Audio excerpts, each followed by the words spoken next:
Hi, Dr. Brian Walsh, member of the research and development team with ProGrade. Many people have heard of the phrase burning fat as energy, but what really does that mean? Well, we have what are called fat cells or adipocytes, and what they do is they store triglycerides. Many people say that fat stores energy. In fact, what they really store mostly are these triglycerides. A triglyceride is 3 fatty acids attached to a glycerol molecule, hence triglyceride or triacylglycerol.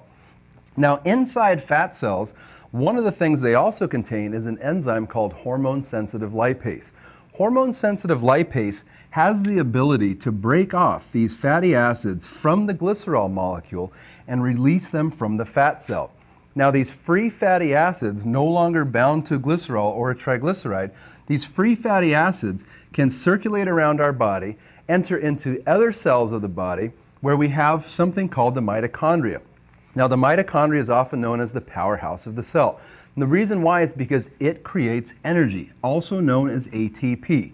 Now, usually our mitochondria use glucose in order to make ATP or energy, but under the right circumstances, we can actually instead use the alternative fuel source of fatty acids to generate ATP. And this ATP is really what runs all the cells of our body and ultimately us. So burning fat as energy really means activating hormone-sensitive lipase, which things like raspberry ketones and green tea extract have been shown to do. Activating hormone-sensitive lipase, breaking off these fatty acids, releasing them from the fat cell, and using them in other cells in the mitochondria to burn, to be oxidized, and make energy or ATP.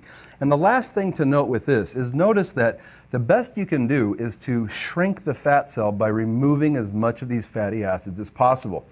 We don't lose fat cells, we merely shrink them.